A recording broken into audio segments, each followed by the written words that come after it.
Isang mapagpalang araw pong muli mga kabagwis. Ngayon po, March 31 ng umaga. Nag-i-intro po ako dito.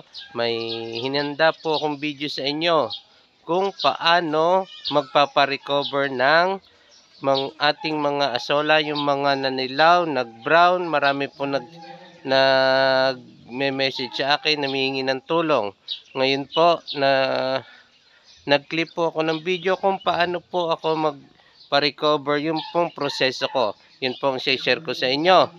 Ngayon naman po, kung mapapansin po nyo, halos mga wala pong laman ang karamihan sa ating batya dito. Yan po. May transaction po tayo ngayong umaga. May imi-meet up po ako. Ito po yan. Halos 14 na plastic tub. Ayan po. I-deliver ko po ngayon. Meet up po kami sa Yan, sinabay ko na rin po sa pag-intro nito. At yun po. Ito po, isang badya pong ito. Ito po ang pina-recover ko. Saan ba yan? Ito po. Ayan. Kung makikita nyo po, medyo may madilaw pa dyan. Pero marami na po ang kulay green na naka-recover. Yun po. Yung mga video ko po na every each day, kung ilang araw, ayun po, ikiklip ko po dito. At habang nagdi-deliver po ako, magmi-meet up kami, panoorin nyo po ang video na yon. At pagbalik ko po dito, magpapaliwanag ako kung paano ko ginawa. Ayan po. Ito po mga kabagwis. Una po sa lahat ay i-check muna po natin ang ating mga asola. Ayan po. Hindi man sila mga puno ngayon, pero malulusog po sila. Ayan po. Naharbisan ko na po sila. Ayan po. Pero meron po tayong isa dito na yun po ang ating susubukan ngayon na i-recover. Bale, ito po yun. Kung atin pong i-check, ito po yung iba nating batya. Ito naman po yung ating susubukang i-recover. Titigan po natin.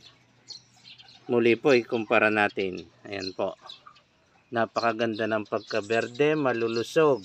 Pero ito, naninilaw. Naninilaw, payat sila. Halos nagbabrown na yung iba. Unti-unti, nagbabrown na po. Ayan po. Ito po yung karaniwan o kalimitan na dinadanas ng mga nag-message sa akin. Marami-rami na rin po yun. Halos hindi man sa akin sila nakabili, nagtatanong sila sa akin. Tinutulungan naman po natin. Ngayon po, para aktwal na masubukan po natin kung talagang makakapag-recover po natin ito. Pero ito naman po hindi madalian dahil talaga naman pong madilaw sila at mapayat na. Muli po, ayan po. Para mapag-compare po ninyo. Ayan po. Una po sa lahat, makabubuti po sigurong analisahin po natin. Ano po kaya ang posibilidad na bakit nagkakaganito ito? Karamihan po ang komento ng iba, sikat daw po ng araw. Although ito may shade ngayon, may puno po dyan, tumama dito. Kung sikat po ng araw, malaking tanong ko po, bakit itong mga katabi ang gaganda ng pagka-green? Bakit siya kabukod tangi na naninilaw at mapapayat, hindi dumadami? Ayan po. Una po sa lahat, wala po akong gagawing kakaiba.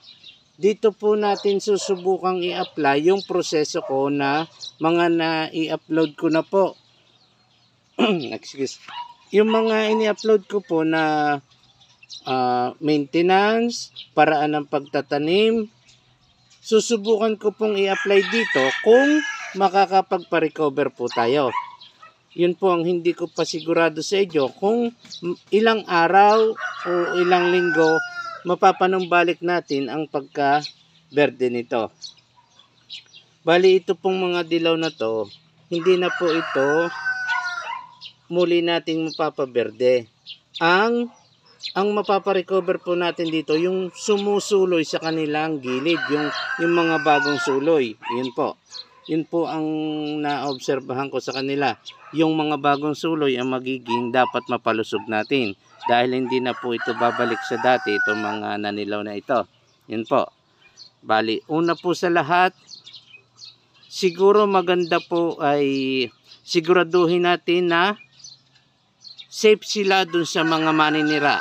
Doon po sa kumakain ng ugat, siguraduhin natin wala silang kitikiti. Kung ano man po yung hayop na nabuhay dyan sa nasa ilalim nila. Ayan po. Tulad po ng ginagamit ko dati, ito po. Yan. Ito po, kung napanood nyo po ang aking video, previous video na maintenance, ito po, alam nyo po kung paano ko ginawa yan. Ganyan po kasimple. Siguraduhin muna po natin yon. Yung mga insekto na posibleng sumisira sa kanilang ugat. Ito po. Yan. Lagyan po natin.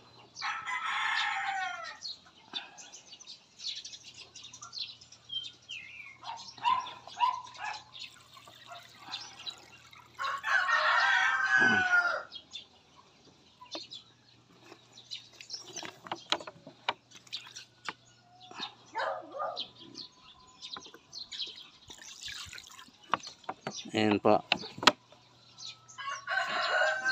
Ngayon, kung nasiguro po natin na napatay natin yon sa pamamagitan po nito, ang sunod ko pong sa tingin ko po lang naman po yon, kulang po sila sa nutrients, source of nutrients. Ngayon po, muli po, gagamit po ulit tayo ng ginagamit natin na ito pong ganito.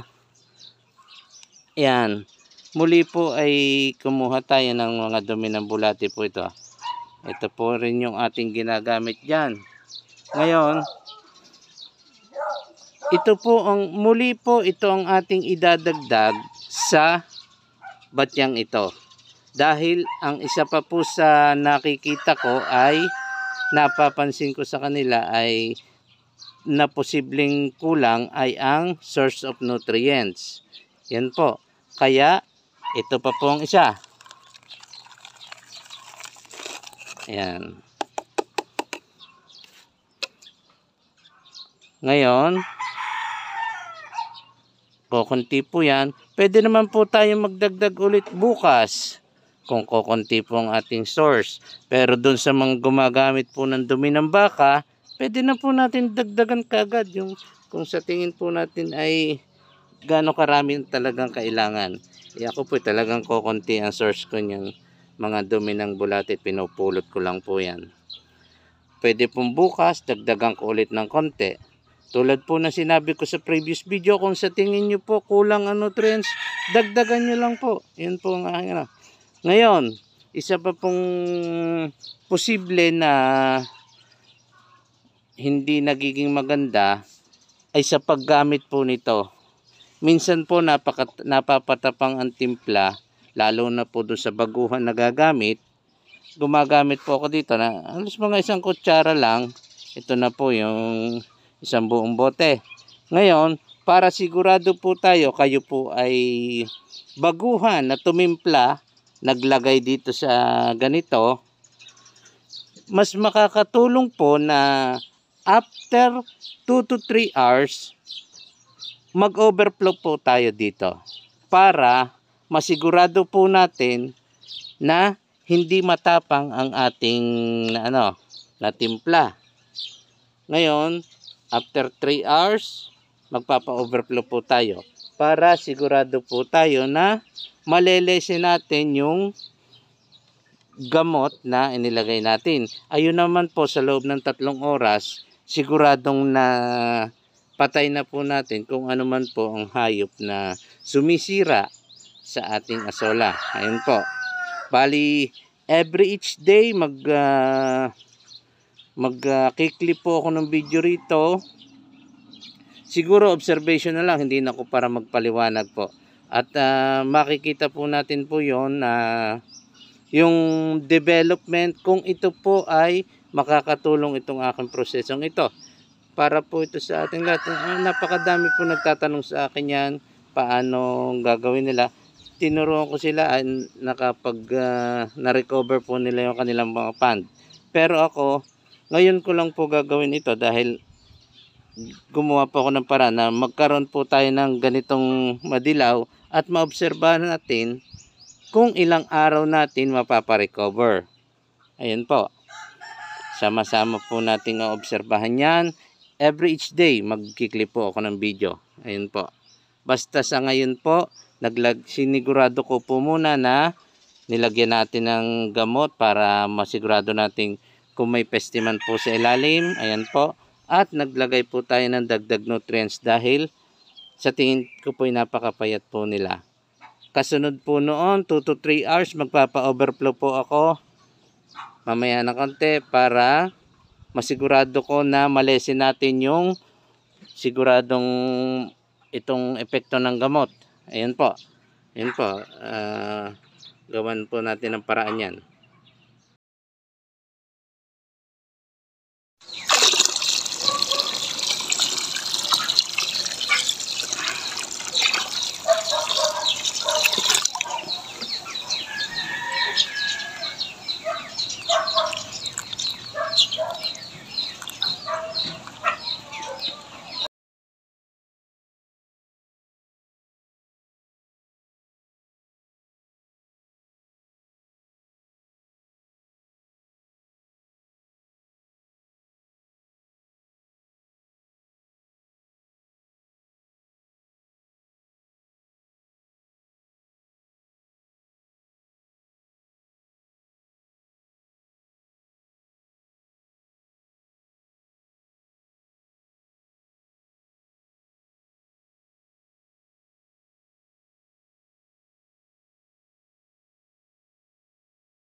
yun po mga kabagwis, kung napanood nyo po yung video day by day ng pagre-recover ko ng asola, bali ngayon po ang ika-14 na araw, 14th day ng ating pagre-recover na yon, at ito na po yon itutok po natin sa ating asola. Ito na po mga kabagwis. Kung mapapansin po natin, humahabol na po sa pagkaberde ang ating nire-recover na ito. Nung nagdaan po, nung napansin ko nagsisikip sila, binawasan ko po sila para tuloy-tuloy silang makarecover. At nakita naman po ninyo ang ginawa ko, continuous lang po ang ating pagbibigay ng fresh water, at halos naka 5 po tayong cups ng pataba na idinagdag. Yun po ang ginawa ko, at yun pong pinakauna yung paglalagay natin ng malatayon para mapuksa natin kung may kumakain man sa kanilang sa ilalim ng mga ugat. Yun po. At ngayon po, kung makikita po natin, buhay na yung mga sumuloy sa kanilang gilid na mga asola. At tulad po ng sinabi ko, hindi na po natin mapapabalik na mapaberde muli yung mga nanilaw. Yung mga suloy po nila ang ating nabuhay. Ayan po. Ayan po, bali ngayon pong 14th day, ilalako na po itong video na ito. Masyado na pong matagal dahil recover, sa tingin po, recover na, tuloy-tuloy na po ito. Ayan po. Bali sa loob po ng 14 na araw, unti-unti po mapapakinabangan na pong muli natin. Ituloy lang po natin ang pag-maintain fresh water, may sikat ng araw. Nasa inyo na po kung gusto niyo lagyan ng konting tabing. Pero hanggat maaari po, may sikat ng araw sila. Yun po. Gusto niyo lagyan ng net sa ibabaw o para hindi ganong kasikat ang araw, okay lang po yun. At yun po namang nakatransaction ko kanina. Ito na po mga kabagwis, nandito na po tayo sa Barangay Natunuan, San Jose, Batangas. At nakipagmita po tayo dito sa ating asola. 4 na batya, 14 na plastic tub. Ito po sina Sir, taga San Pascual, Padre Castillo. Anong halaka mo, Sir? Mga manok din po, mga heritage. Yan po. Bali ito po, dinagdagan ko na ng pre ang kanyang kuhan. Ayan po. 14, ginawa ko ng 15 para hindi na malugi si Sir. Nakakaya, naghintay sila sa atin. Ayan po. Ito po ang transaksyon ni Kabagwis ngayong araw. Salamat po. Sana Sir, mapadami nyo. Makikita nyo po ito Sir sa Kabagwis channel. Ayan po. God bless po sa atin lahat. Kay Sir Tolits Panganiban Manalo ng San Pascual, tsaka yun pong inyong pamangkin, salamat po sa inyo. Nakauwi na po ako ng maayos, at doon po sa inyong naibayad sa akin, may binili po ulit ako. Ito, share ko din po.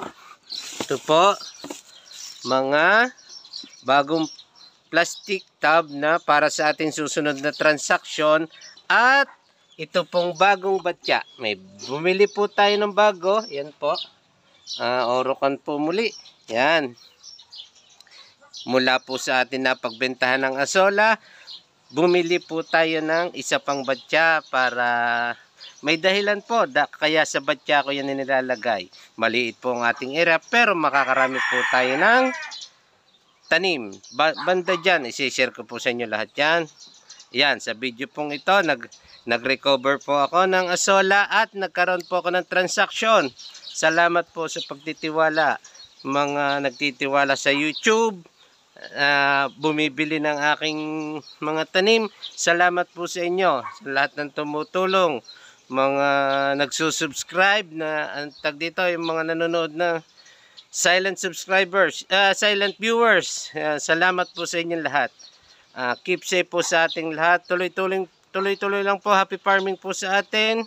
Huwag po tayo mawala ng pag-asa.